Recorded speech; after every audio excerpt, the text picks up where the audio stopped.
The Birth of a Monster. Tom Riddle's Origins.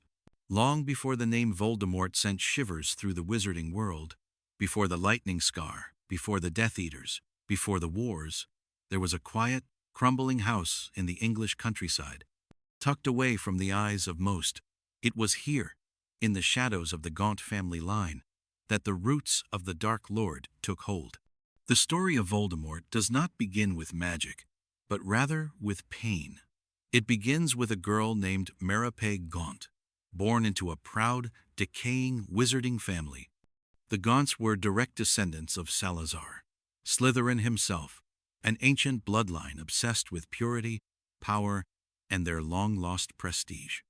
But by the time Maripe came of age, the Gaunt name was a whisper of its former greatness, reduced to a single shack, poverty-stricken, hidden in the woods near the village of Little Hangleton.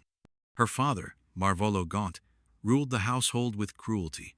He was a bitter and violent man, obsessed with blood status and family heirlooms like Slytherin's ring, which he wore proudly. Maripe's brother, Morphin, was wild and unpredictable, speaking in Parseltongue to snakes and attacking muggles for sport. Both men were unkind to Maripe. To them, she was weak, dirty, and disappointing, her magical abilities stifled by years of fear and emotional abuse. Within that toxic home, her spirit was suffocated. But in the village below, Maripe watched from the window. She saw a young, handsome muggle man ride past on his horse each morning, Tom Riddle Sr. He was everything her world wasn't. Clean, well-dressed, confident, and free. And though he never noticed her, she fell deeply, silently in love. Desperation, loneliness, and yearning brewed inside her like a storm. When her father and brother were finally arrested after Morphin attacked Tom Riddle Sr., and Marvolo assaulted the ministry officials who came to intervene, Maripe was left alone. For the first time in her life, the shack was quiet. No shouting, no fists, no fear. And with her newfound solitude, her magic began to return. It was then that she made a decision that would change the course of history. Whether she used a love potion or other enchantments is debated, but Maripe somehow ensnared Tom Riddle Sr. She brought him away from the manor on the hill and convinced him to marry her. The villagers were baffled. How could the wealthy young man fall for the strange, quiet girl from the woods? But the truth was darker than love. It was enchantment, and it wouldn't last. Maripe became pregnant. For a while, she believed she could build a life with Tom, that once he saw the child, his heart might change. And so, whether from guilt, hope, or despair, she stopped giving him the potion. Almost instantly, he abandoned her, leaving her pregnant and alone, with no money, no family, and no home. Heartbroken, Maripe fled to London. Her strength fading by the day, she wandered the streets, destitute and broken. On the cold night of the 31st of December, 1926, she arrived at Wool's Orphanage, clutching her swollen belly. She begged for help, collapsing shortly after. There, in a grim and gray maternity ward, Tom Marvolo Riddle was born. Maripe, weakened beyond measure, named the child after the two men who had shaped her fate: Tom, the muggle who abandoned her, and Marvolo, the father who broke her. With her last breath, she looked upon her son and died. She never saw him grow. She never taught him love. She simply vanished, a tragic footnote in the story of one of the darkest wizards to ever live. And so Tom Riddle's life began, not with love, but with loss. Raised in the orphanage, he never knew a parent's embrace, never heard a lullaby, never saw a wand cast a spell in joy. The other children feared him. The matron said there was something off. Things happened around him. Strange, cruel things. Animals vanished. Objects flew. Other children were found crying, hurt, and afraid. But Tom always smiled, always knew what he was doing. Even at a young age, he understood one thing above all: power. The roots of Voldemort's evil were not sudden. They were sown in abandonment, fertilized by neglect, and nourished by bloodlines that prized magic over morality. He was the unwanted child of a loveless union born from obsession, deception, and sorrow. And from that pain, he built walls. He hardened. He learned to hide, to lie, and eventually, to hate. He did not know the names Merope or Marvolo. He never met Tom Riddle Sr. He only knew that his mother had died to bring him into the world, and that his father had fled from it. And so, in his mind, love was a weakness. Muggles were cowards, and names, family names, meant everything. If no one would love him, the world would fear him instead. In that cold orphanage, among iron beds and stone walls, the first flickers of Voldemort's ambition began to burn. The boy would become a monster not because he was born evil, but because he was born unloved, and decided that love itself was a lie. A cursed childhood. Life at Wool's Orphanage. The early years of Tom Marvolo Riddle were marked not by wonder, laughter, or innocence, but by cold stone walls and a silence that hung thick in the air. Wool's Orphanage, tucked away in a forgotten corner of London, was a place of routine and ration, not love or magic. For most children, it was merely a home in name only, a way station of beds, hand-me-down clothing, and gray meals. But for Tom, it was something more, and something worse. From the very beginning, Tom stood apart. To the matrons, he was a quiet, peculiar child, far too clever for his age and far too calm for comfort. The other orphans avoided him, not because he bullied them necessarily, but because strange things happened when Tom Riddle was around. The kind of things that made the hairs on the back of one's neck rise. The kind of things that couldn't be explained by chance or imagination. He could make things move without touching them. He could speak to animals in a way no one else could understand. He could cause pain without laying a hand. At first, the staff chalked it up to coincidence. Children were prone to exaggeration, after all. But eventually, the stories became impossible to ignore. A rabbit hung lifeless in its cage. A boy found locked in a cupboard with no key. A girl who cried uncontrollably for days after a school trip to a seaside cave, a trip she'd taken with Tom, and Tom alone. To the other children, he was a mystery and a threat. He never screamed, never cried, never clung to the adults for affection. He was always observing, always learning, and always calculating. He kept things trophies, some whispered hidden under his bed, trinkets that had gone missing from other children. When confronted, he simply stared, no denial, no confession. Just an eerie calm that unsettled everyone in the room. But even so, Tom was not without charm. He was articulate and well-spoken, far beyond his years. He was neat, well-groomed, and had an uncanny ability to say exactly what the adults wanted to hear. When the head matron, Mrs. Cole, spoke of him to visitors, she would often say, "Oh, he's a strange one, no doubt, but polite, exceptionally bright, reads more than anyone else here. There's just something about him." That something lingered in the air, just out of reach, a subtle unease, like a draft in a closed room. Tom himself didn't understand what made him different, but he knew he was. He felt it. While the other orphans longed for adoptive parents or a chance at normalcy, Tom longed for answers. Who was he? Why could he do things no one else could? Why did animals obey him? Why did things happen when he got angry or scared or curious? He didn't just want to fit in. He wanted to rise above, to be more than just another face in the gray crowd. The defining moment of Tom's childhood came when he was 11 years old. A stranger appeared at the orphanage. He wore odd clothes and carried a curious air about him, wise, gentle, and yet clearly powerful. His name was Albus Dumbledore. Mrs. Cole had written to Hogwarts as instructed, puzzled by the letter addressed to Tom, and so Dumbledore arrived, asking to speak with the boy. The meeting between Dumbledore and Tom was one of quiet intensity. Tom sat upright on the edge of his bed, studying the visitor with suspicion. He was immediately on the defensive, especially when Dumbledore revealed he knew about Tom's incidents. But what startled Tom most wasn't the conversation, it was the magic. With a simple gesture, Dumbledore made the wardrobe behind him burst into flame and then vanish just as quickly. Tom's eyes lit up not with fear, but with fascination. He was not alone. There were others like him. But he quickly added, "I'm different. I can make people hurt if I want to. I can make animals do what I say. It wasn't a confession. It was a boast.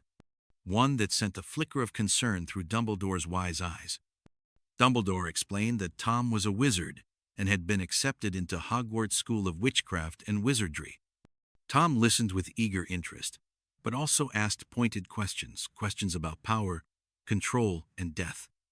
He relished the idea of being special, of being part of a hidden world that others couldn't touch. Before leaving, Dumbledore offered one clear warning. At Hogwarts, we do not use magic to hurt or control others. Tom nodded. He was smart enough to understand that Dumbledore wasn't a man to challenge, not yet. After Dumbledore's visit, the orphanage grew even colder for Tom. The other children avoided him more than ever. Even the staff seemed wary. But Tom didn't care. He had something far more important now. A future. A way out. A world that promised answers, secrets, and the potential to become something far beyond what the gray walls of the orphanage could ever contain. When the time came, he packed his few belongings neatly. He said no goodbyes. As far as he was concerned, he was leaving behind a world of weakness and stepping into a world of power. Tom Riddle walked out of Wool's orphanage with a quiet confidence. He didn't look back, and no one tried to stop him. It was the end of a chapter, but the beginning of a legend. Though the building would remain, standing cold and unchanged for decades to come, the shadow of the boy who once lived there would never fade, not in the minds of those who remembered him, not in the rooms where whispers still echoed, and certainly not in the world that would one day tremble at the name he would choose. Because even then, even as a child, Tom Riddle knew he was meant for more. And somewhere, deep inside, the boy who spoke to snakes and smiled in the dark was already planning his rise. The rise of a star. Tom at Hogwarts. When the train pulled into Hogsmeade Station, and the boats glided silently across the glassy lake toward the towering silhouette of Hogwarts Castle, 11-year-old Tom Riddle saw not just a school, he saw opportunity. Here, at last, was a world where he wouldn't have to hide what he was, a world that would offer him the tools to shape his destiny. And for the first time in his young life, Tom felt he was exactly where he was supposed to be. From the moment he stepped into the great hall, beneath the flickering candlelight and enchanted ceiling, Tom made an impression. He was sorted quickly and unsurprisingly into Slytherin House. The hat barely touched his head before making its decision. It sensed his ambition, his cunning, and the legacy that flowed through his blood. The boy himself had no idea just how deeply that legacy ran. Tom was a model student, almost unnervingly so. He was polite, respectful, and articulate. Professors praised his intelligence and discipline. He excelled in nearly every subject, particularly potions, charms, and transfiguration. But there was something else, something beneath the surface. He never formed close friendships. Other students admired him, certainly. Some followed him, but no one truly knew him. He was always observing, always learning, always thinking. He soon discovered that his last name Riddle meant nothing in the wizarding world. No noble house, no ancient lineage, just an orphan from a Muggle orphanage. That stung, and so he began asking questions. Not in public, but in the shadows, about his parents, about his bloodline, and most of all, about Salazar Slytherin. It was during his second year that Tom uncovered the truth. In the restricted section of the library, in whispered conversations with the portraits of long-dead headmasters, and through sly manipulation of older students and even staff, Tom slowly pieced together the reality of who he was. His mother, Maripe Gaunt, had been a direct descendant of Salazar Slytherin. That meant Tom himself carried the blood of one of the 4 founders of Hogwarts. The knowledge thrilled him. It justified everything he had always felt, that he was not ordinary, not like the rest, that he was meant to lead, to rise above, to conquer. But there was more. A legend whispered through the school's stone corridors about a secret chamber built by Slytherin himself, hidden deep within the castle. A chamber that housed a monster only his true heir could control. Tom became obsessed, not out of curiosity, but out of destiny. If the legend were true, and if he truly was Slytherin's heir, then it was his birthright to find it. And he did. By speaking Parseltongue, the rare snake language inherited from Slytherin, Tom unlocked a forgotten passage beneath a bathroom sink. There, in the pitch-black silence of the Chamber of Secrets, he discovered the basilisk, a monstrous serpent capable of killing with a single glance. But he didn't unleash it recklessly. Tom was always calculated. He used the basilisk once to test its power. The result was the death of a young girl, Myrtle Warren, a lonely student who happened to be in the wrong place at the wrong time. Her death shook the school. Hogwarts was nearly shut down. Panic spread. But Tom had already laid the groundwork. He framed Rubeus Hagrid, a half-giant student with a fondness for magical creatures, and convinced the headmaster, Armando Dippet, that Hagrid's pet monster was to blame. Hagrid was expelled. The attacks stopped, and Tom, the boy who had caused it all, received nothing but praise for his bravery. It was during this time that Tom began experimenting with magic that even most adults feared. He asked professors questions they hesitated to answer. He dug into the darkest corners of the library. He sought books not kept on any official shelf, books that whispered secrets of soul-splitting and unnatural life. The concept of Horcruxes fascinated him. The idea that one could tear the soul apart through murder and anchor pieces of it in objects, ensuring immortality. To most, it was abhorrent. But to Tom, it was the answer. Death was not something to accept, it was something to conquer. In his final year at Hogwarts, Tom asked then Professor Horace Slughorn a chilling question. What's the most someone has ever split their soul? Slughorn, disturbed, dismissed the topic. But Tom already knew. He intended to create 7 Horcruxes, the most unnatural magic imaginable. 7 pieces of soul, 7 anchors, 7 chances to live forever. Around this time, he also fashioned a new identity for himself. Tom Marvolo Riddle was a name tied to a father who had abandoned him and a mother who had died in poverty. It was weak. It was ordinary. Using his own name, he rearranged the letters until they formed a new one, a name that would inspire terror for generations. I am Lord Voldemort. And so, as a teenager, he began referring to himself by this new title. Only a few knew of it at first, trusted followers, impressionable students he'd pulled under his influence. But it marked a turning point. Tom Riddle was no longer just a boy with a tragic past and a brilliant mind. He was becoming something else, something darker, something destined for power. By the time he graduated from Hogwarts, he had already begun collecting artifacts of magical significance. He was obsessed with the relics of the founders, Hufflepuff's cup, Ravenclaw's diadem, Slytherin's locket. Each, he believed, would make a perfect vessel for his Horcruxes. Each would further link him to the ancient bloodlines and magic he so admired. The professors thought he might return to teach. Even Dumbledore, though wary, had once hoped Tom might use his talents for good. But instead, he vanished into the shadows, into the forgotten corners of the magical world, seeking knowledge no books could teach, performing acts so dark they left marks on his very soul. The star of Hogwarts had fallen, or perhaps it had simply transformed. From the green and silver banners of Slytherin House to the hidden tunnels beneath the school, Tom Riddle walked a path that no one else had dared follow. A path that led not to enlightenment, but to domination. He had arrived at Hogwarts as an orphan, quiet, curious, and hungry for answers. He left it as a sorcerer reborn, with a new name, a grand vision, and the first whispers of a war yet to come. The Chamber of Secrets, First Blood. Deep beneath the foundation of Hogwarts Castle, beneath the winding staircases, torch-lit corridors, and enchanted classrooms, lay a forgotten secret, a place built not for learning or wonder, but for legacy and vengeance. It was known only in whispers, the Chamber of Secrets. Its story began long before Tom Riddle was ever born. In the earliest days of Hogwarts' founding, the 4 greatest witches and wizards of the age, Godric Gryffindor, Helga Hufflepuff, Rowena Ravenclaw, and Salazar Slytherin, joined together to build a school where magic could be taught safely to young witches and wizards. But not all of them agreed on who should be allowed to attend. Salazar Slytherin, brilliant and cunning, believed that magic should remain within pure wizarding bloodlines. He mistrusted Muggle-borns, those born to non-magical parents. His views eventually drove a wedge between him and the other founders, and he left the school in bitterness and secrecy. But not before he left behind a hidden chamber, deep within the belly of the castle, a chamber only his true heir could one day open. Centuries passed.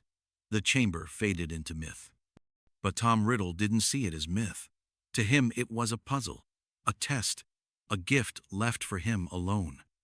It was during his 5th year at Hogwarts that he began unraveling the mystery. He spent hours in the library's restricted section, reading ancient texts and forgotten journals. He studied the layout of the castle. He listened to the walls.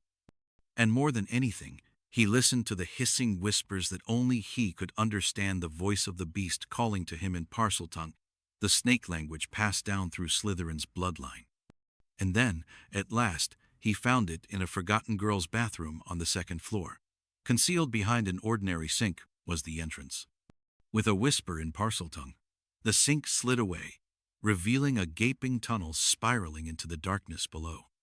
Tom descended, alone. What he found was awe-inspiring. A massive stone chamber lined with towering serpentine columns, and at its center, a statue of Salazar Slytherin himself, carved in grim majesty. At his feet slithered the guardian of the chamber, a basilisk, a monstrous serpent, longer than a train car, with eyes that could kill with a single gaze. To most, such a creature would have been the stuff of nightmares. But to Tom, it was beautiful, terrifying, yes. But it was power, raw, ancient power, bound by blood to serve the heir of Slytherin, to serve him. Tom did not release the basilisk immediately. He waited, studied. He knew the school wasn't ready for a massacre, not yet. But when he finally did unleash it, he did so with precision. He didn't need a trail of bodies. Just one would send the message. Just one would prove the legend true. And so, the basilisk slithered through the castle's plumbing and shadows, seen by no one, until it struck. The victim was a young Muggle-born girl named Myrtle Warren, awkward and frequently bullied. She was crying in the bathroom, the same one that hid the chamber's entrance when she looked into the serpent's eyes. She never screamed. The death sent waves of panic through Hogwarts. Rumors of the chamber's opening surged through the student body. Professors searched tirelessly for the cause. And Tom watched, quiet, unbothered. His experiment had worked. But things quickly spiraled out of his control. Hogwarts was at risk of being shut down. Students were being pulled from school. The ministry was beginning to investigate. And Dumbledore, the one teacher Tom couldn't charm or deceive, was becoming suspicious. Tom realized he had to act. He needed a scapegoat, someone strange, someone misunderstood, someone who could plausibly be the monster's master. He found his target in a 3rd-year student, Rubeus Hagrid. Hagrid was a half-giant, towering and clumsy, with a soft heart and a fondness for dangerous magical creatures. At the time, he was raising a baby acromantula in secret, a massive, sentient spider named Aragog. When Tom caught wind of this, he reported Hagrid to the school authorities, claiming the creature had been responsible for Myrtle's death. It was a near-perfect deception. The evidence fit. Aragog was exotic and frightening. Hagrid was already on thin ice with the staff, and in the panic of the moment, no one questioned Tom. The case was closed. Hagrid was expelled, his wand broken in two, and Tom was hailed as a hero, a brave young man who had protected the school from an unknown danger. But in truth, the chamber had never been sealed. The basilisk returned to its slumber, waiting patiently for its master's next command. Tom, meanwhile, returned to his quiet ambitions. The incident gave him something else, an important lesson: that fear could be more powerful than truth, that stories could shape reality, that people were easy to fool when they wanted to believe in a hero. He was only 16, and though he had taken a life and framed an innocent, he felt no remorse. To him, Myrtle's death was a necessary step, a symbol, a warning, a reminder that Hogwarts and the magical world at large was no place for weakness. He believed he was purifying the school, fulfilling the vision of Salazar Slytherin. But beneath the pride and satisfaction, something darker was taking root. The act of murder had changed him, not just spiritually, but magically. For murder particularly, the first rips at the soul. And Tom had planned it, chosen it, watched it happen, cold and calculating. In the months that followed, he began researching Horcruxes more aggressively. With Myrtle's death, he had what he needed: the act of soul-splitting.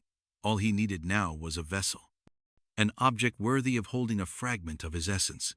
He turned to his family's past and chose Marvolo Gaunt's ring, a dark ancient heirloom passed down through the Slytherin bloodline. He turned it into his first Horcrux, hiding it away in a secret location, lacing it with curses and enchantments that would one day claim the life of a beloved headmaster. But for now, Tom wore a smile. Clean robes, polished shoes.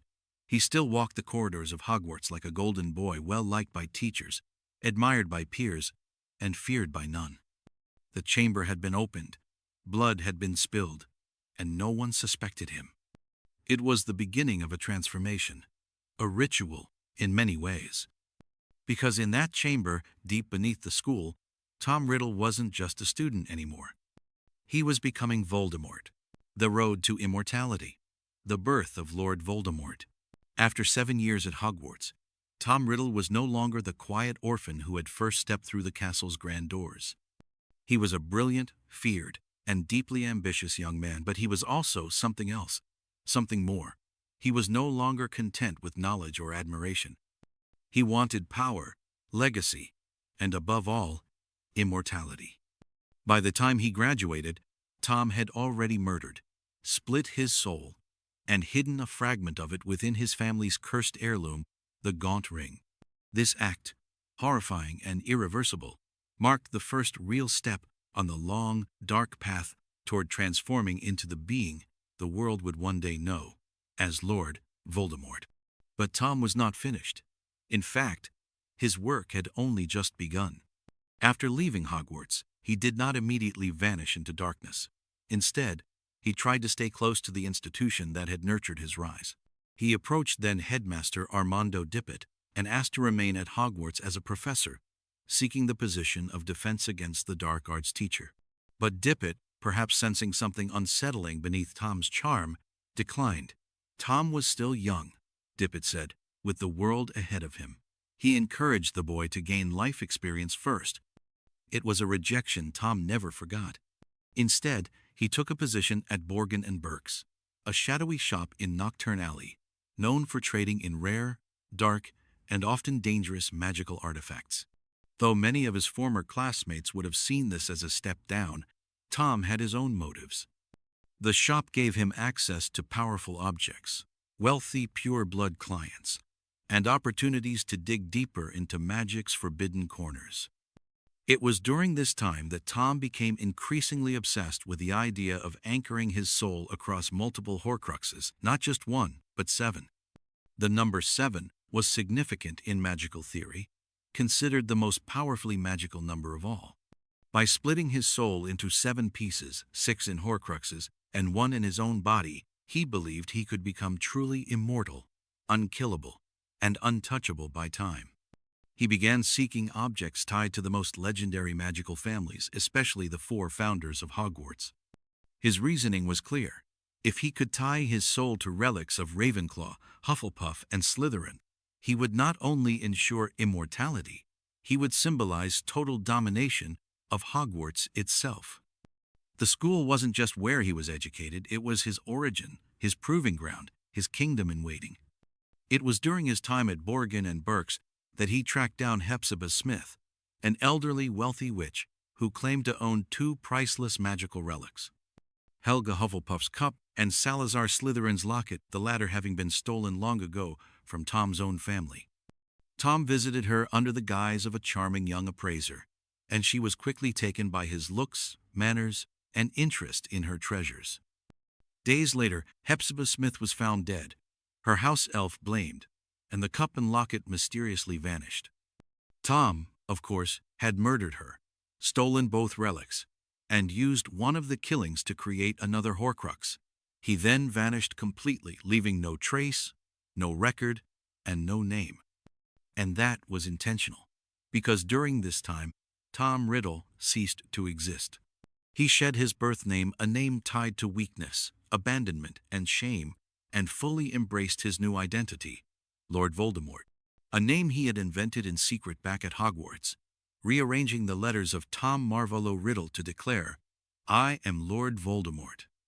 It was not just a name, it was a rebirth. As Voldemort, he no longer operated within the confines of society.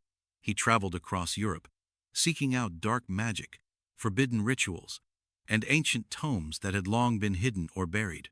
He studied the darkest enchantments, delved into necromancy, and forged alliances with creatures few dared speak to: vampires, giants, and werewolves.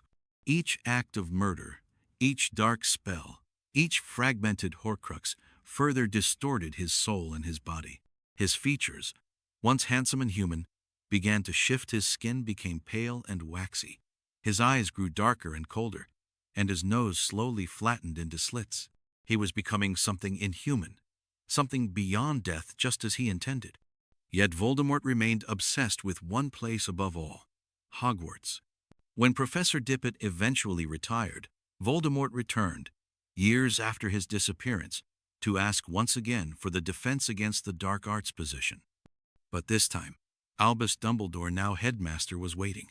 Dumbledore, who had never trusted Tom, looked into the eyes of the man who had once been a student and saw a soul mangled and cold.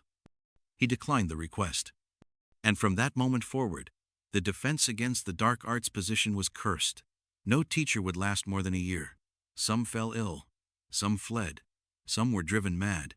It was as though Voldemort had, in his fury, hexed the very post, a mark of vengeance left on the one place that had denied him what he believed was his destiny. Voldemort retreated again into secrecy, but this time he did not travel alone. He began gathering followers, witches and wizards drawn to his power, his charisma, and his vision. He offered them more than purpose, he offered them superiority. He called them his Death Eaters, and they bore his mark, the Dark Mark, a skull with a serpent tongue branded upon their arms. To them, he was not just a leader. He was a prophet, a messiah, the future.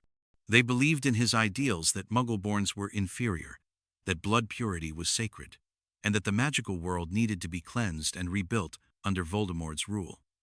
And Voldemort promised them a new world, one ruled by fear, loyalty, and power. Behind the scenes, he continued crafting Horcruxes. The Hufflepuff Cup, the Slytherin Locket, Ravenclaw's diadem, and a mysterious relic later revealed to be Nagini, the snake that would become his companion and one of his final Horcruxes. By the late 1960s and early 1970s, Lord Voldemort was no longer a shadow, he was a rising storm. Whispers of his name spread. Murders increased. People vanished. And those who once knew a clever, quiet boy named Tom Riddle no longer recognized what he had become. He had severed all ties to his past. No family, no friends, no love. Only power, only control. Only the burning desire to conquer death itself, not as a victim or a bystander, but as a master. This was the birth of Lord Voldemort, not just a dark wizard, but a creature of obsession, shaped by pain and hardened by choice. A man who believed that immortality was his right, and that the entire magical world would bow to the name he had given himself. Tom Riddle had vanished, and in his place stood something far more terrifying. Something eternal. Vanishing Act. Voldemort's mysterious disappearance. In the years that followed Tom Riddle's transformation into Lord Voldemort, the wizarding world began to change. Slowly at first, almost imperceptibly. A name whispered behind closed doors. A growing unease that lingered in crowded streets. Then, quite suddenly, the change accelerated. By the late 1970s, Voldemort's name had become synonymous with terror. But before the full weight of his war came crashing down upon the world, there was a time when Voldemort seemed to disappear, slipping between shadows, falling silent, and moving in ways that no one could trace. It was a time when fear grew without a face, and the wizarding world held its breath. After being rejected a second time from the post of Defense Against the Dark Arts at Hogwarts, a place he once considered home, Voldemort vanished. There were no sightings, no rumors, no trail to follow. Even his most loyal followers, the early Death Eaters, heard little. The world, it seemed, had lost track of the dark force it had only just begun to fear. But Voldemort had not vanished. He had gone deeper. In this period of silence, Voldemort was perfecting his plans. Traveling across Europe and beyond, he delved into ancient ruins, forgotten temples, and lost magical civilizations, seeking forbidden knowledge that had been buried by time and terror. He sought not only dark magic, but ancient rituals magics, from before wands, before structured spell work, the kind of magic spoken only in blood and sacrifice. Some say he ventured into the forests of Albania, where he encountered spirits and creatures that had not been seen for centuries. Others whispered that he performed rituals in hidden crypts beneath Rome, or sought out the remnants of Morgana's tomb, or made pacts with ancient beings beyond the veil of life. No one knows for certain. Voldemort had become more than a man, he had become a shadow in the folds of history. What we do know is this. During his absence, Voldemort was not hiding. He was transforming. Each Horcrux he created further warped his humanity. With each fragment of soul torn and hidden, he became less mortal. His eyes, once dark and sharp, turned to a flat, burning red. His face, once handsome and striking, lost its symmetry, the nose flattened. His skin grew waxen, and his features distorted into something inhuman. Even his voice changed from a charismatic purr to a chilling hiss, like wind slithering through cracks in stone. He no longer required food or sleep in the way most men did. His mind, fractured and unnatural, seemed always focused on conquest, never rest, never joy, never love. Only domination, only survival. And while Voldemort plotted in the shadows, his followers grew. Those who had once pledged loyalty to a charismatic young leader now devoted themselves to a myth, a messiah. The Death Eaters began recruiting. Secret meetings were held in abandoned manor houses, hidden caves, and beneath ancient catacombs. Families with pure wizarding blood were approached, and often forced to swear allegiance. Some did so willingly, eager for the power Voldemort promised. Others complied out of fear. Wizards and witches who refused were threatened, and many vanished. Even within the Ministry of Magic, whispers began to surface. Rumors of corruption, of officials turning a blind eye, of key figures suddenly resigning or disappearing altogether. Voldemort was not attacking, he was infiltrating, positioning his allies in places of influence, spreading fear and loyalty in equal measure. And still, he remained unseen. This period of absence, Voldemort's mysterious disappearance, was not a retreat. It was a strategic silence, a gathering of strength before the storm. It lulled the world into a false sense of calm. And it allowed him to weave his influence so deeply that by the time he returned, it was almost too late to stop him. But there was one man who never stopped watching. One who had been waiting. Albus Dumbledore. Dumbledore alone suspected the truth that Voldemort had not vanished, but was hiding in preparation for something far worse. He began quietly forming an organization to oppose the Dark Lord, the Order of the Phoenix. A small group of brave witches and wizards, dedicated not to politics or bureaucracy, but to the protection of the innocent and the defense of the wizarding world. It was a flicker of resistance, a candle in a sea of darkness. And then Voldemort reappeared. Not with a grand entrance, not with thunder or fire, but with violence, targeted assassinations, kidnappings, entire families slaughtered. The wizarding world, having almost forgotten his name, suddenly remembered why it had feared him. This was the start of what would become the First Wizarding War. But that storm lies ahead. In these silent years, these years of vanishing, Voldemort was not gone. He was evolving. He was learning that true power does not shout, does not boast, does not strike without reason. True power waits. It grows in silence. It watches. And when the time is right, it rises not as a man, but as a force of nature. That is what Voldemort had become. No longer a boy from an orphanage. No longer a student in green and silver robes. no longer a name whispered by schoolchildren. He had become a creature of myth and fear, a thing that moved in the shadows and left no footprints, a name that would one day be so feared people would refuse to speak it aloud. He was you-know-who. He was he who must not be named.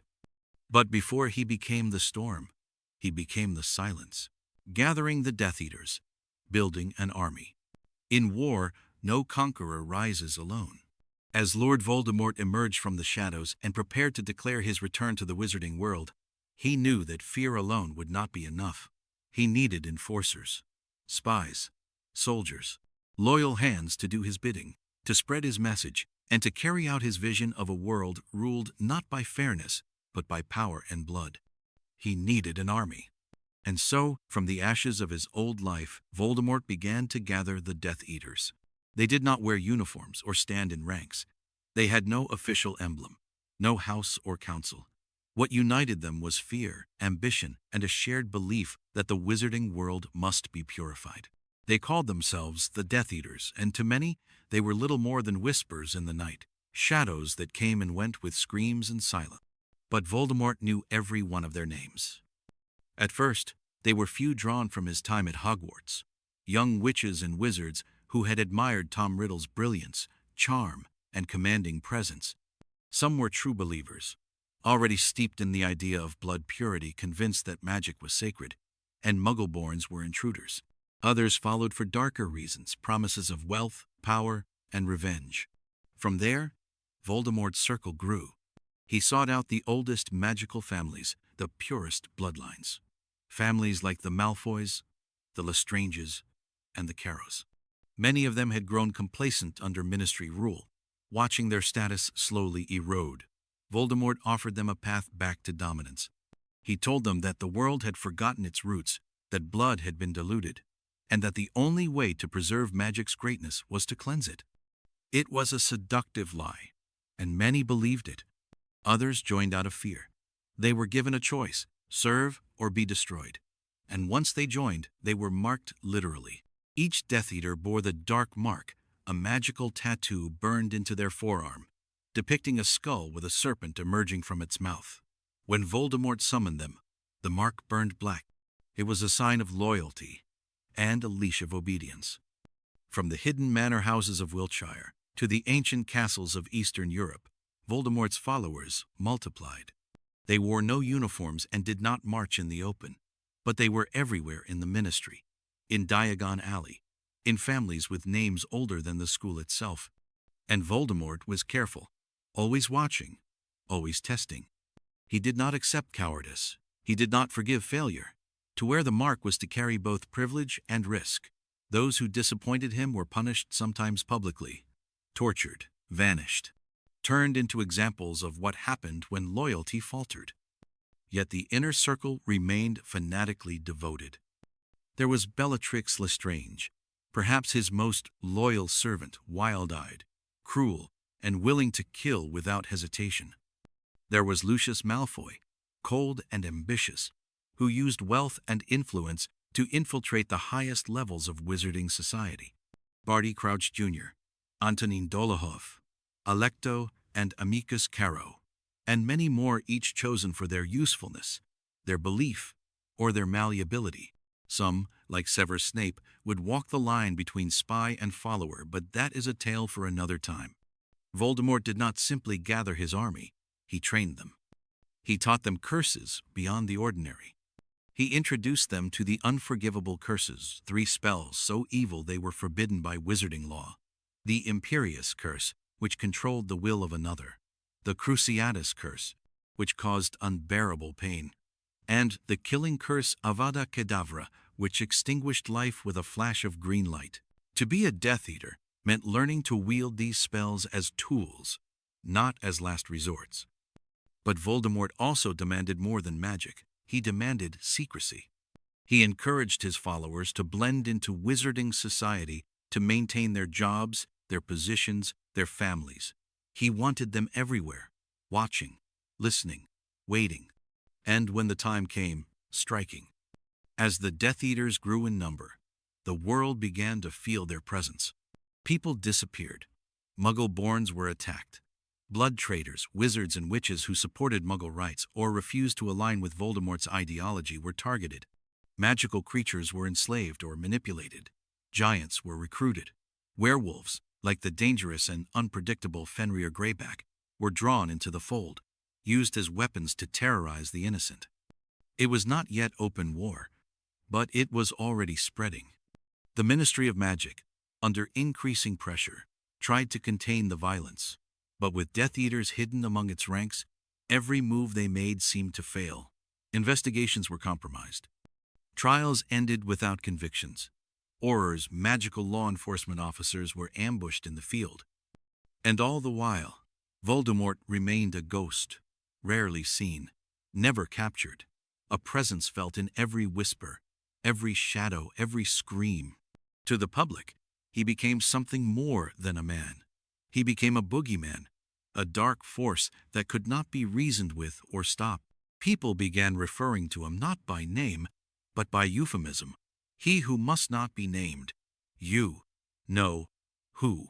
His very name became taboo, laced with dread. This was no accident. Voldemort wanted to become legend. Fear was his weapon and his armor. The more people feared to speak his name, the more powerful it became. And through it all, his army remained loyal. Not because they loved him, Voldemort was incapable of love, but because they feared him, because they needed him, and because he represented something they could never become alone: immortal, invincible, inevitable. The First Wizarding War had not yet officially begun, but the pieces were in place. The Ministry was compromised. The people were afraid. And Voldemort stood at the head of an invisible army, cloaked in silence, but ready to strike. He had forged them in shadow. He had bound them in fear. And soon, the world would burn. The First Wizarding War, Reign of Terror. The wizarding world, once a place of wonder and mystery, found itself plunged into darkness. The first whispers of fear that had once fluttered like shadows along the edges of everyday life grew into a storm of terror, spreading across magical Britain like wildfire. This was the era known as the First Wizarding War, a time when the name Lord Voldemort was no longer spoken lightly but dreaded in every corner of the magical community. Voldemort's rise had been methodical, and by the late 1970s, his influence had become impossible to ignore. His followers, the Death Eaters, operated with chilling efficiency. Their attacks were sudden, brutal, and terrifyingly personal. Muggle-born witches and wizards, those born to non-magical parents, were the first targets. They were branded blood traitors by Voldemort's ideology, and many were captured, tortured, or murdered. The Ministry of Magic, caught between disbelief and fear, struggled to mount an effective response. Corruption and infiltration had weakened its core. Some ministry officials sympathized with Voldemort's cause, while others were too afraid to act. Those who stood firm found themselves isolated, their warnings dismissed or ignored. Among the resistance, the Order of the Phoenix took shape, led by Albus Dumbledore. This secret society gathered the bravest and most loyal witches and wizards who were willing to fight for freedom and justice. They operated covertly, protecting the vulnerable and striking back when they could. But the war was grim and far from straightforward. The Death Eaters' tactics were as much psychological as physical. Their signature was the Dark Mark, a magical symbol burned onto the inner forearm of each Death Eater, a skull with a serpent tongue. When Voldemort summoned his followers, the dark marks burned fiercely, a beacon of his command and a chilling reminder of their allegiance. The very presence of the dark mark in a community or household was enough to inspire terror. Villages, towns, and even cities lived under the constant threat of Death Eater raids. Families were torn apart, friendships broken, and trust shattered. Every whisper could be a warning, every shadow could hide a spy. Amid this chaos, Voldemort's reach extended beyond mere followers. He manipulated and terrorized entire families. The Malfoys, a pureblood family known for wealth and influence, became his prominent supporters. Lucius Malfoy, their patriarch, wielded his power and connections within the ministry to sabotage any opposition. His children, Draco and Narcissa, grew up steeped in this culture of fear and supremacy. Not all Death Eaters were pure bloods, however. Some were born of Muggle families but were seduced by Voldemort's promises or coerced by his power. Their devotion was complex fear, ambition, and sometimes genuine belief intertwined to create a patchwork army bound by loyalty to a man who embodied darkness itself. The use of the unforgivable curses became widespread. The Imperious Curse enslaved wills, turning victims into puppets. The Cruciatus Curse inflicted unimaginable pain, breaking bodies and minds alike. And the dreaded killing curse of Avada Kedavra extinguished life in a heartbeat. The unforgivable curses were no longer feared as rare spells, but weapons of war wielded ruthlessly by Voldemort's forces. Throughout this dark period, Voldemort himself was rarely seen. His legend grew as much from his absence as his presence. He appeared only to command or punish, to reward his most loyal, or to eliminate those who faltered. His voice, cold and serpentine, struck terror into even the bravest hearts. But Voldemort's ambition was not merely conquest, it was domination over death. He sought to make himself immortal, to be beyond the reach of any wand or curse. His Horcruxes, objects containing pieces of his fractured soul, were carefully hidden and protected by dark magic. Destroying him required finding and destroying these Horcruxes, a nearly impossible task. As the war dragged on, Voldemort's enemies grew desperate. Many skilled aurors and fighters fell in battle, or were captured. Families fled or hid their magical heritage. Hogwarts, the school that had once nurtured Tom Riddle, became a refuge and a battleground. Dumbledore worked tirelessly to shield students and prepare a new generation for the darkness ahead. Amidst the violence, stories of heroism and sacrifice emerged. Wizards and witches risked everything to stand against the tide. Some laid down their lives to protect others. The war was not only a battle of spells but a battle of wills. But then, in the midst of the rising storm, came the moment that would change everything: the attack on the Potter family in a small house on Godric's Hollow. Voldemort, in search of the infant Harry Potter, sought to eliminate the child prophesied to be his downfall. That night, the Dark Lord's curse rebounded upon him, his body shattered, his power broken, and his followers scattered. It was a moment of hope, but it was not the end. The war would rage on, shifting and reshaping the wizarding world for years to come. This was the era of the First Wizarding War, the reign of terror that forged legends, broke families, and shaped destinies. Voldemort's shadow had darkened the world, but even in the deepest night, the dawn awaited. The fall and return, Voldemort's first defeat and resurrection. The night of the attack on the Potter family in Godric's Hollow marked a turning point like no other in wizarding history. Lord Voldemort, confident in his invincibility, sought to eliminate the infant Harry Potter, the boy who, according to prophecy, held the power to end him. But that night, something extraordinary happened. Protective magic, ancient and powerful, shielded Harry in a way Voldemort could not foresee. When Voldemort cast the killing curse at the baby, the spell rebounded. Instead of destroying Harry, the curse destroyed Voldemort's physical body. His power shattered, his presence all but vanished from the wizarding world. In that instant, the Dark Lord fell, his first true defeat. But Voldemort was no ordinary wizard. His soul, fragmented through Horcruxes, could not simply die. Though his body was destroyed, his essence lingered, weak and formless. He became a shadow, a ghostly remnant, stripped of physical form but still clinging to life through dark magic. In the years that followed, Voldemort's absence created a fragile peace. The wizarding world breathed easier. The Order of the Phoenix disbanded, many believing the war was over. Families returned to their homes. Children grew up without the constant fear of Death Eaters at their doors. Yet the truth remained: Voldemort had not truly died. His followers, scattered and leaderless, went into hiding. The dark mark faded, but the memory of terror remained. Many Death Eaters were captured, imprisoned in Azkaban, but some escaped, waiting for their master's return. Voldemort's soul, weakened but unbroken, drifted through the shadows, searching for a way back. He was trapped between life and death, unable to touch the world but still determined to reclaim his power. The years were long and dark, filled with pain and desperation. Then, the moment came. Through dark magic and forbidden rituals, Voldemort began the process of resurrection.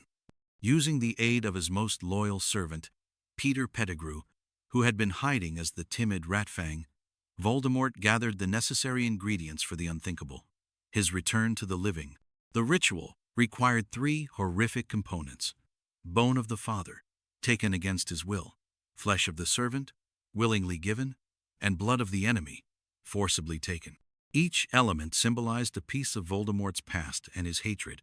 Moet je dit zien? Je hond zal hier uren plezier aan beleven. Hij wordt geleverd met 3 kleine tennisballen en aan de achterkant zit een oplaadpoort.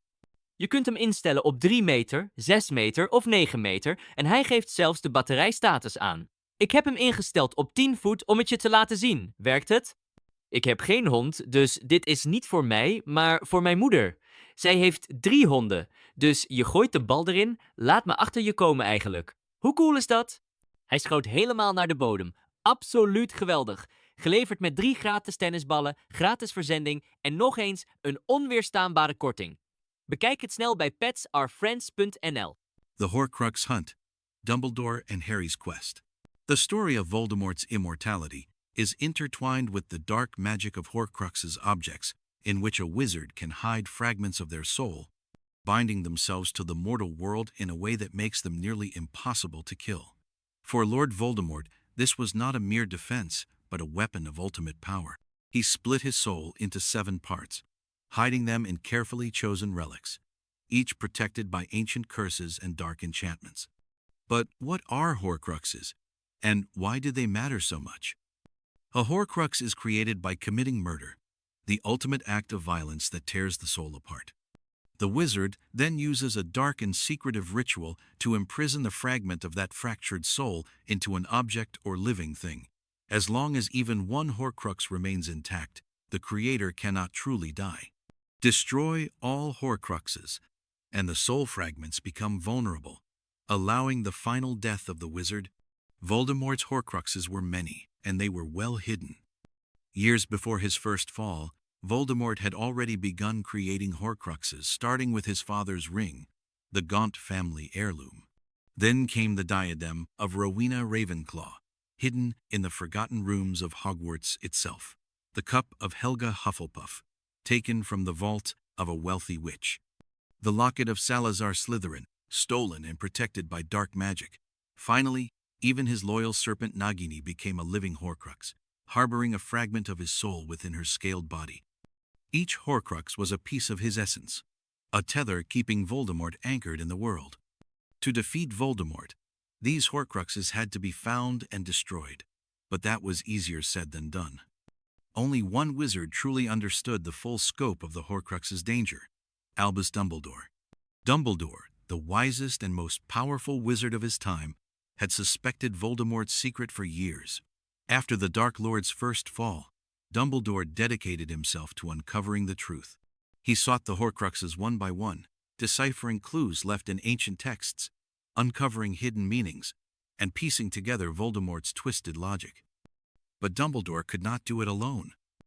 Enter Harry Potter, the boy who had survived Voldemort's killing curse and carried a unique magical bond with the Dark Lord. Harry's destiny was inescapable. He was the only one who could ultimately confront Voldemort and end the cycle of darkness. Together, Dumbledore and Harry began their quest. The journey was perilous. Their first mission led them to the Gaunt family shack, a dilapidated ruin steeped in dark magic and decay. There, Dumbledore retrieved the cursed ring, but not without consequence. The ring bore a deadly curse, and Dumbledore suffered grievous injuries, knowing his time was limited.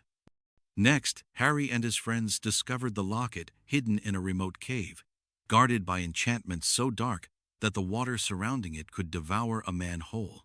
Destroying the locket tested their courage and friendship for the Horcrux, preyed upon their doubts, fears, and insecurities. The diadem of Ravenclaw was hidden deep within the corridors of Hogwarts, lost for centuries until Harry found it during the Battle of Hogwarts. Destroying it required courage and quick thinking, with the fiery breath of Fawkes the Phoenix and the destructive power of the Fiendfire spell. The cup of Hufflepuff was concealed in the depths of Bellatrix Lestrange's vault at Gringotts Wizarding Bank, one of the most heavily guarded places in the wizarding world. Retrieving it meant breaking into a fortress of curses, guards, and enchantments, relying on the bravery and cunning of Harry, Hermione, and Ron. And Nagini, the living Horcrux, was always near Voldemort, coiled like a shadow, waiting. As Harry and his friends destroyed each Horcrux, Voldemort grew weaker, his immortality unraveling like a thread pulled from a tapestry. Yet, the quest was not just about finding objects, it was a journey of self-discovery, sacrifice, and understanding the true nature of love and friendship. Dumbledore's guidance was essential, but his death at the hands of Severus Snape left Harry to continue the mission alone, carrying not only the weight of the Horcrux hunt, but the hope of the entire wizarding world. The destruction of the Horcruxes revealed more than just pieces of Voldemort's soul, it revealed his vulnerabilities. Each Horcrux destroyed was a crack in his armor, a blow to his power, and a step closer to his final defeat. But the final Horcrux, the fragment inside Harry himself, was the greatest secret of all. Harry's own life was tied to Voldemort's, and only by willingly facing death could the final piece be destroyed. The Horcrux hunt was a story of darkness and light intertwined, where every victory came with loss, every step forward tested loyalty, and every act of courage pushed against overwhelming fear. It was a journey that showed that true power lies not in fear or domination, but in love, sacrifice, and hope, the very things Voldemort sought to destroy but could never understand. And it was a journey that would culminate in the final battle, a battle not just for the fate of a boy or a wizard, but for the soul of the wizarding world itself. The Battle of Hogwarts, the final stand. The final chapter in the saga of Lord Voldemort's dark reign was a battle unlike any other, a war that unfolded not on distant fields, but within the ancient walls of Hogwarts' School of Witchcraft and Wizardry. This was the Battle of Hogwarts, a desperate last stand where hope, fear, love, and sacrifice converged in a clash that would decide the fate of the wizarding world. By the time the battle began, Voldemort had grown increasingly desperate. His Horcruxes were destroyed one by one, his invincibility slipping like sand through his fingers. With his power waning, he sought to crush his enemies in a final, all-consuming assault.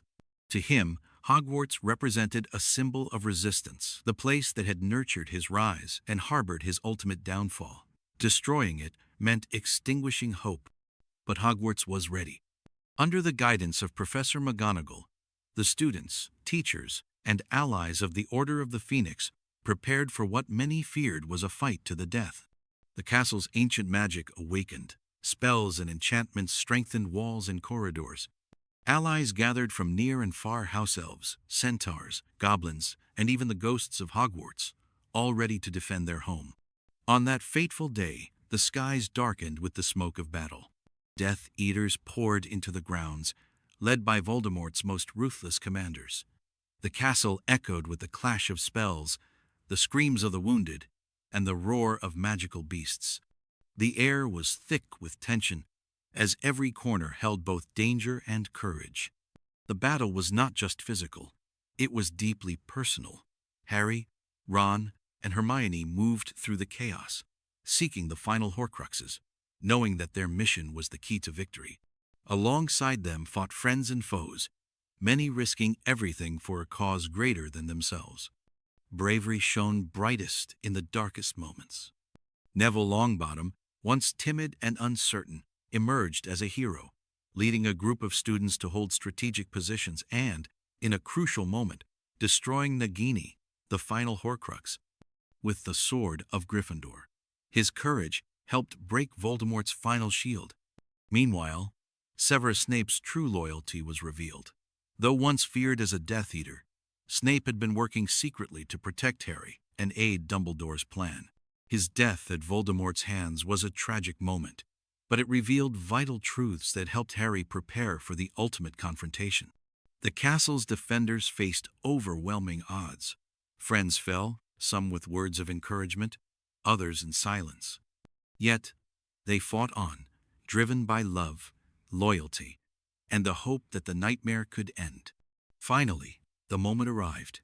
In the Great Hall, surrounded by the broken remnants of the battle, Harry and Voldemort faced each other. The two were linked by fate and magic rivals, bound by prophecy and destiny. Their duel was more than a contest of spells. It was a battle for the very soul of the wizarding world. Voldemort unleashed his most deadly curses, his fury and desperation palpable. Harry responded with calm determination, protected not just by powerful magic, but by the love and sacrifice that had shaped his life. In a final, climactic moment, Voldemort's killing curse rebounded upon himself, the last Horcrux destroyed, the fractured soul unable to hold together any longer. With a flash of green light, the Dark Lord was defeated, his power broken forever. The battle was over. But the cost was high. Hogwarts bore scars, both physical and emotional, that would last for generations. Friends were lost. Families mourned. The world that emerged was forever changed. Yet, from the ashes of conflict, hope bloomed anew. The Battle of Hogwarts was not just a victory over Voldemort. It was a testament to courage, resilience, and the power of unity against darkness. It reminded the wizarding world that even in the deepest shadow, light could be found, a light that no darkness could ever truly extinguish. And so, the story of Voldemort came to an end not with a scream, but with the quiet strength of those who refused to surrender. Aftermath and legacy. The wizarding world rebuilds. The fall of Lord Voldemort marked the end of one of the darkest chapters in wizarding history, but it was far from the end of the story. As the dust settled on the shattered battlegrounds of Hogwarts and the echoes of spells faded into silence, the wizarding world faced the immense task of rebuilding physically, emotionally, and spiritually. The aftermath was a complex mosaic of sorrow, hope, resilience, and renewal. For over a decade, Voldemort's shadow had loomed large, spreading fear and destruction. Entire families were torn apart, communities shattered, and the foundations of magical society shaken. The war's brutality had left deep scars, both visible and hidden, that would take generations to heal. Among the most urgent challenges was addressing the devastation inflicted on innocent lives. The Death Eaters' campaign of terror had targeted Muggle-born witches and wizards with relentless cruelty. Branded blood traitors and scapegoated for the world's ills, many Muggle-born families suffered persecution, loss, and displacement. Their struggle became a focal point in the healing process, as the Ministry of Magic sought to restore justice and equality. The ministry itself was in turmoil. During Voldemort's rise and reign, it had become infiltrated and corrupted by Death Eater sympathizers and traitors. Many officials had turned a blind eye to atrocities or actively facilitated them. After Voldemort's defeat, the ministry faced a reckoning. New leadership was appointed, committed to transparency and reform. Corrupt elements were purged, and new laws were enacted to protect all magical folk, regardless of lineage. Trials were held for those who had aided Voldemort. Some former Death Eaters accepted responsibility, seeking redemption through service and penance. Others clung stubbornly to their beliefs or fled into hiding. The balance between justice and mercy proved delicate. The wizarding world wrestled with questions of punishment, rehabilitation, and the meaning of true accountability. At the heart of this renewal was the enduring legacy of courage and sacrifice. The heroes who had stood against Voldemort's darkness were honored not only for their strength but for their humanity. Their stories became legends told to inspire future generations. Harry Potter, the boy who lived, became a symbol of hope and resilience worldwide. But his victory was never solitary.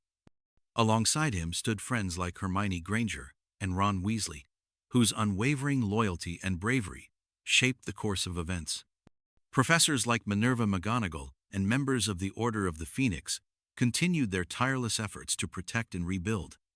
Hogwarts School of Witchcraft and Wizardry, once a battleground, reopened its doors as a sanctuary for learning and growth. The ancient castle bore the marks of war-cracked stone, shattered windows, and scorched walls, but it stood as a living testament to endurance. New lessons were incorporated into its curriculum, not only spells and charms, but the importance of tolerance, empathy, and standing against injustice. The battle had also changed how magical society viewed itself. Voldemort's doctrine of blood purity had driven wedges between families and communities, fostering hatred and division. In the war's aftermath, there was a widespread reckoning with these prejudices. Efforts began to dismantle the old hierarchies that had valued bloodline above character. Initiatives promoting equality gained momentum, fostering greater inclusion of Muggle-borns, half-bloods, and magical creatures alike. Magical creatures, too, found their place in the healing process. Centaurs, house elves, goblins, and others who had suffered under Voldemort's regime sought recognition and rights. Their stories of loyalty and sacrifice were finally acknowledged. While old tensions did not disappear overnight, the war's lessons encouraged dialogue and respect across species lines. The Wizarding World's reconstruction was also deeply personal. Families mourned lost sons, daughters, parents, and friends. Survivors carried invisible wounds, memories of terror and loss that no spell could easily heal. Communities came together in remembrance and support, creating memorials and traditions to honor the fallen. Amid this difficult recovery, the stories of Voldemort's reign became cautionary tales, a reminder of how fear and hatred could poison even the brightest places. The war had exposed vulnerabilities in magical society, complacency, prejudice, and the dangers of unchecked power. But the legacy was not solely one of darkness. It was also a testament to hope, the belief that, even after great suffering, the world could change for the better. The light that had defeated Voldemort continued to shine through acts of kindness, bravery, and unity. In homes and schools across the Wizarding World, the lessons of the past were shared with new generations. The stories told were not only of battles and curses, but of friendship, sacrifice, and the enduring power of love. They taught that the true strength of magic lay not in domination or fear, but in compassion and courage. The aftermath of Voldemort's fall reshaped the very fabric of magical society. It was a time of reflection, rebuilding, and hope, a reminder that the darkest nights give way to dawn, and that even the most shattered worlds can be made whole again. Through the scars and memories, the Wizarding World moved forward, scarred but wiser, forever changed but never broken. The legacy of Voldemort's era became a call to vigilance and courage, ensuring that the mistakes of the past would never be forgotten, and the light of hope would never fade. Voldemort's magical abilities and dark arts mastery. To understand the profound impact of Lord Voldemort on the Wizarding World, one must first appreciate the sheer depth and breadth of his magical abilities. Voldemort was not merely a tyrant who commanded fear through intimidation and cruelty. He was a wizard of extraordinary power, skill, and knowledge, whose mastery of magic extended far beyond that of most witches and wizards of his time.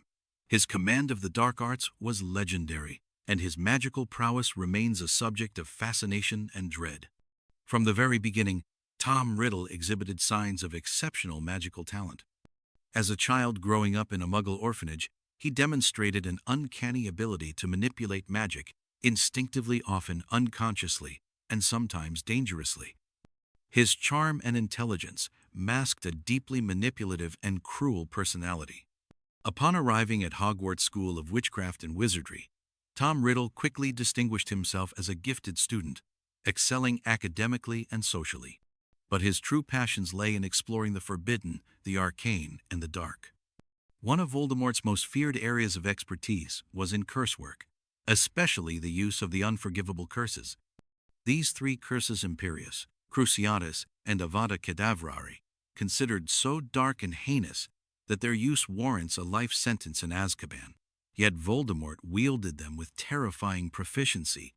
The Imperius curse allowed him to control the wills of others, turning free individuals into unwilling puppets. The Cruciatus curse inflicted excruciating pain, breaking bodies and minds alike. Most fearsome of all was the Killing Curse, which brought instant death with no possible counter-curse.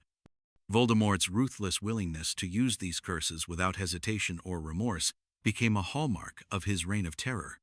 His mastery extended beyond simple curse work. Voldemort was an accomplished legilimens and occlumens, capable of probing the minds of others while protecting his own thoughts from intrusion. This mental duel of wills gave him a distinct advantage in confrontations. He could sense fear, deception, and intention, allowing him to manipulate, intimidate, or evade attacks before they happened. His ability to shield his mind was critical in protecting his secrets, particularly regarding the existence and locations of his Horcruxes. Furthermore, Voldemort's ability to perform nonverbal and wandless magic set him apart. Casting spells silently or without a wand is a difficult and advanced skill that few achieve, and Voldemort's effortless use of these techniques made him unpredictable and all the more dangerous. He could strike swiftly and unexpectedly, making him a formidable opponent in battle. His wand, made from yew wood with a phoenix feather co-remarkably, a twin feather to Harry Potter's wand, became an extension of his will. This wand was perfectly suited to his aggressive and precise style of spellcasting. The twin cores led to the phenomenon of priori incantatem, a magical effect occurring when two wands sharing cores clash, further entwining Voldemort's fate with Harry's. Perhaps the darkest and most disturbing of Voldemort's magical achievements was his proficiency in creating Horcrux objects, imbued with pieces of his fragmented soul to achieve immortality. The creation of a Horcrux requires committing a murder, the ultimate act of violence, which rips the soul apart.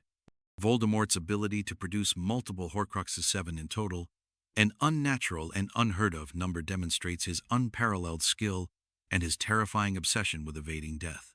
Few witches or wizards had dared to attempt such magic before him, and none had succeeded with such thoroughness. His Horcruxes became the anchors of his life, deeply cursed and protected by enchantments and traps. Voldemort was also a master of transfiguration and potions, using these skills to create protective wards, forge dark artifacts, and manipulate his environment. His knowledge of potion making, combined with his command over magical creatures, allowed him to command formidable allies such as giants, dementors, and the loyal serpent Nagini, who is both a companion and a living Horcrux. His pursuit of ancient and forbidden knowledge was relentless. Voldemort immersed himself in dark magical texts, unearthing secrets long buried or forbidden. This included studies in blood magic, enchantments tied to sacrifice and lineage, and other esoteric spells.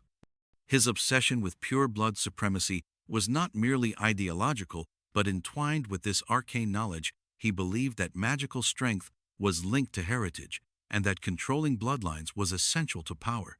Despite his vast talents, Voldemort's greatest weakness lay in his arrogance and lack of empathy. His refusal to understand or value love, loyalty, and compassion, powerful forces in their own right, left him vulnerable. He underestimated the strength these qualities gave to others, especially Harry Potter, whose survival and resistance were rooted in the protective magic of love. Voldemort's magical abilities were vast and terrifying, a blend of raw power, deep knowledge, and ruthless ambition. His mastery of the dark arts made him one of the most dangerous wizards in history, feared across the wizarding world. Yet his story also serves as a cautionary tale about the dangers of unchecked ambition and the corrupting influence of power divorced from humanity. In the end, Voldemort's magic was both his greatest strength and his fatal flaw. His dark mastery brought devastation, but it also sowed the seeds of his destruction, as the very magic he wielded could not protect him from the forces of love and courage that ultimately prevailed. Key followers and Death Eaters. Lord Voldemort's rise to power and reign of terror were not achieved alone. At his side stood a legion of devoted followers known as the Death Eater Switches, and wizards bound to him by fear, loyalty, ambition, or shared ideology. These dark servants played a crucial role in spreading Voldemort's influence, enforcing his brutal will, and sowing fear throughout the wizarding world. Understanding these followers, their backgrounds, motivations, and actions is essential to grasping the full scope of Voldemort's dark legacy. The Death Eaters were united primarily by a fanatical belief in blood purity, the notion that magical ability was tied to pure wizarding blood, and that those of Muggle or non-magical descent were inferior or unworthy. This ideology was a cornerstone of Voldemort's vision for the wizarding world and justified much of the violence and cruelty his followers enacted. Yet, while some Death Eaters genuinely believed in this doctrine, Others were driven more by fear of Voldemort, ambition for power, or desire for protection. Among the most prominent Death Eaters was Lucius Malfoy, a wealthy, pure-blood aristocrat whose influence extended deep into the Ministry of Magic and the upper echelons of wizarding society. Lucius embodied the elite, conservative values of the old pure-blood families and believed Voldemort's rise could restore what he saw as the proper order. However, beneath his polished exterior lay a man increasingly cautious and self-preserving as the war turned against Voldemort. His treatment of his son, Draco Malfoy, was often harsh, pushing the boy into the dark world Voldemort ruled. Another terrifying figure was Bellatrix Lestrange, whose fanatical loyalty to Voldemort was matched only by her sadistic nature. Bellatrix reveled in torture and death, her cruelty a reflection of her madness and unshakable devotion. She tortured and killed without remorse, including the infamous torture of Neville Longbottom's parents and the murder of Sirius Black, Harry's godfather. Bellatrix's fanaticism made her one of Voldemort's most feared enforcers, and she was often at the center of his darkest plots.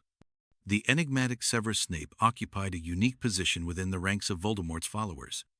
Initially a Death Eater himself, Snape's motivations became complex as he switched allegiance to serve Albus Dumbledore as a double agent. His time as a Death Eater revealed his deep immersion in the dark world, yet his ultimate loyalty lay in protecting Harry Potter and opposing Voldemort's cruelty. Snape's story is a poignant tale of sacrifice, deception, and the blurry lines between good and evil. Peter Pettigrew, known by the nickname Wormtail, was another key figure. His betrayal of James and Lily Potter, Harry's parents, directly led to Voldemort's first downfall. Pettigrew's cowardice and desire for self-preservation earned him a place at Voldemort's side, but his loyalty was always frail and driven by fear rather than conviction. His servitude included performing horrific acts, such as torturing Frank and Alice Longbottom, and aiding in Voldemort's resurrection. Despite his low status among the Death Eaters, Pettigrew's treachery left a lasting impact on the wizarding world. Beyond these well-known figures were many other Death Eaters who contributed to Voldemort's terror. Fenrir Greyback, a werewolf, allied himself with Voldemort's cause, using his savage nature to spread fear and violence. Known for targeting children, Greyback embodied the brutality Voldemort encouraged among his followers. The ranks of the Death Eaters were surprisingly diverse, including half-bloods and, in some cases, even Muggleborns who had been seduced or coerced. Their motivations varied. Some craved power, others sought protection in dangerous times, and a few were blinded by ideology. Despite their differences, they were united by the dark mark, a magical skull with a serpent tongue branded on their left forearms, symbolizing their allegiance to Voldemort and their shared purpose. The Death Eaters' crimes were vast and horrific. They carried out kidnappings, assassinations, and acts of terror against both the magical and Muggle worlds. Their infiltration of the Ministry of Magic allowed them to undermine the wizarding government from within, spreading chaos and fear. The Battle of the Department of Mysteries and the Battle of the Astronomy Tower are examples of the violent confrontations where Death Eaters played key roles. Despite their fearsome reputation, the Death Eaters were not invincible.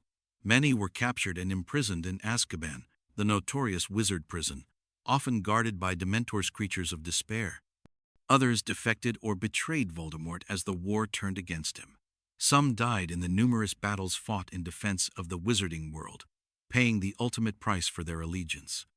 The relationships between Voldemort and his followers were complex and often fraught with tension. Voldemort demanded absolute loyalty, yet he trusted very few. His rule was marked by suspicion and cruelty, punishing even his closest servants for failure or perceived weakness. This atmosphere of fear kept many followers bound to him, not out of genuine devotion, but because of terror and the consequences of disobedience. However, among the Death Eaters, some believed in Voldemort's vision with genuine conviction. They saw themselves as warriors restoring a lost greatness, purging the world of impurity and weakness. Others joined to survive, caught in the dark tides of war with little choice. Their stories reveal the complex human dimensions behind the mask of evil fear, ambition, love twisted into obsession, and the struggle between power and conscience. The Death Eaters represent a dark mirror to the forces of good in the wizarding world. Their fanaticism and cruelty show the dangers of hatred and blind obedience, while their defections and betrayals highlight the possibility of redemption and resistance.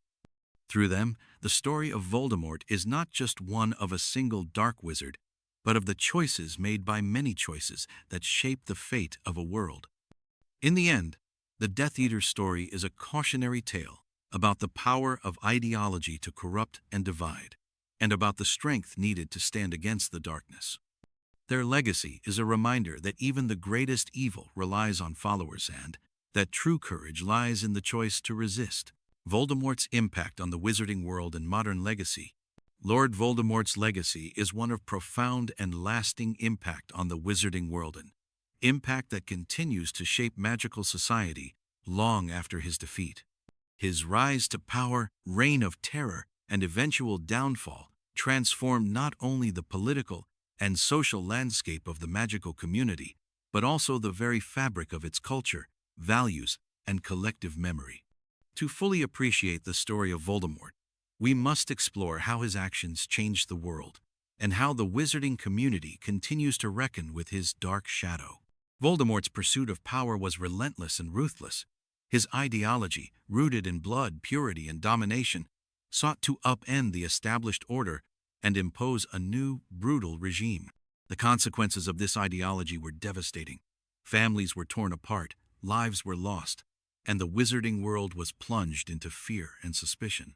Voldemort's campaign exposed deep divisions between pure blood and Muggle-born, between those who resisted and those who capitulated, and between hope and despair.